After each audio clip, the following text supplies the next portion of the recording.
This is the safety component that has saved at least 2 lives in just the first year. The Halo has proved itself to be useful over the past 8 seasons of F1, with its incredible strength of resistance that can even withstand around 15 times the weight of an F1 car. But how can it do that? Before we dive into the more technical side of the Halo, we first have to understand its history. Talks about introducing additional cockpit measures began from several incidents, with the most famous example being Felipe Massa in the 2009 Hungarian Grand Prix qualifying, where a suspension spring came loose from Barrichello's car and struck Massa's head. In order to find the best protection for the driver, the FIA started the research in 2011. At first, the FIA thought of making cockpits closed with covers or canopies to make F1 cars not only act as fighter jets, but also to look like them. However, that was deemed to be non-efficient, as rain and fog on the aero screens would have raised more danger, but most importantly, they would have made it very difficult for anyone outside the car, like a marshal, to get the driver out. So the most balanced approach was found to be a component that would protect the driver from big debris and rollovers, whilst also allowing drivers to be extracted from the car. And thus, after much research, testing, and collaborative work with Mercedes, the Halo was chosen to be the best option and was officially introduced as a mandatory component for all cars and all forms of Formula racing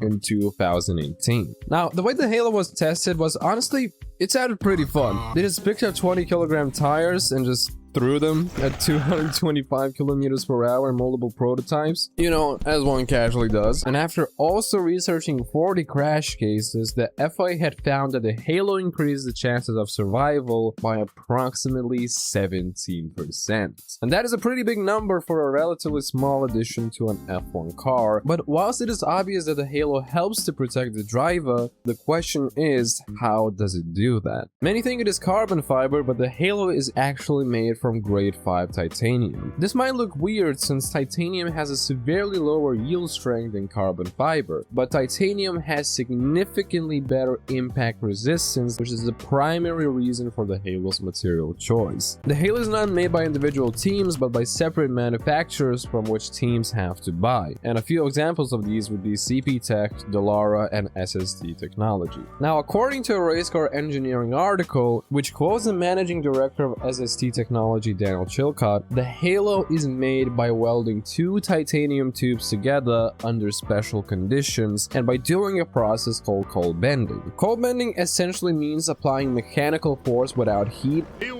as heating titanium would cause oxidation and would create a weaker material in general. And in order to do this, the titanium tubes are bent slowly and with consistent force to make sure that the Halo doesn't just snap like it's a Gmod ragdoll. To get the V-shape of the Halo, milling machines are used to do the twisting, and the Halo itself weighs around 9 kilograms and is able to withstand insane forces, such as around 15 times the weight of an F1 car. To get really technical, Halos are required to hold at least 116 kilonewtons vertically and 46 kilonewtons horizontally, of course. That is around 4,700 kilograms of mass that can literally just be thrown towards the driver's face, with a very big assumption that the acceleration is the same as the gravity. But hey, it puts things in perspective. That's why a single Halo for a car can cost between 13 to 24,000 euros. God damn! Now that we know the story, strength, and manufacturing process of the Halo, the real question is,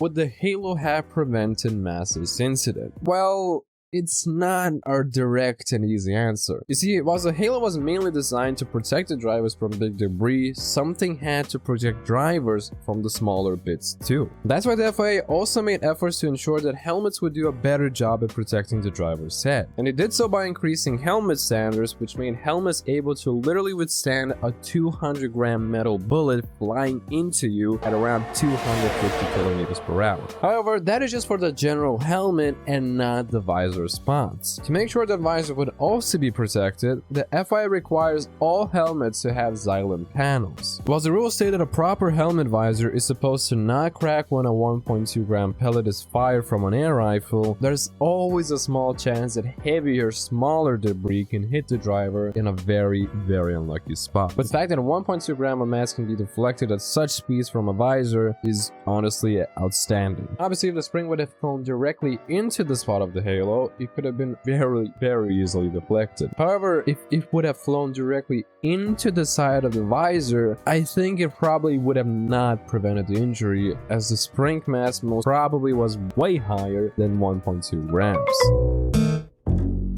So whilst these improved standards could have increased protectability, they most likely wouldn't have avoided the Massa incident. But how many injuries did the Halo prevent? The simple answer would be to say, with the best example being Romain Grosjean 2020 Bahrain, when he drove into a barrier and a fuel spillage made the car catch on fire. The Halo not only survived the impact of the car going 200 kilometers per hour into a barrier, but also made it possible for him to get out of the cockpit. Then there's Lewis and Verstappen 2021 Monza, where Verstappen quite literally stood on business. And then there's Zhou 2022 Silverstone, where he got dragged upside down through the whole runoff area of turn 1, and after all of that, he was still able to do a cute selfie for the gram.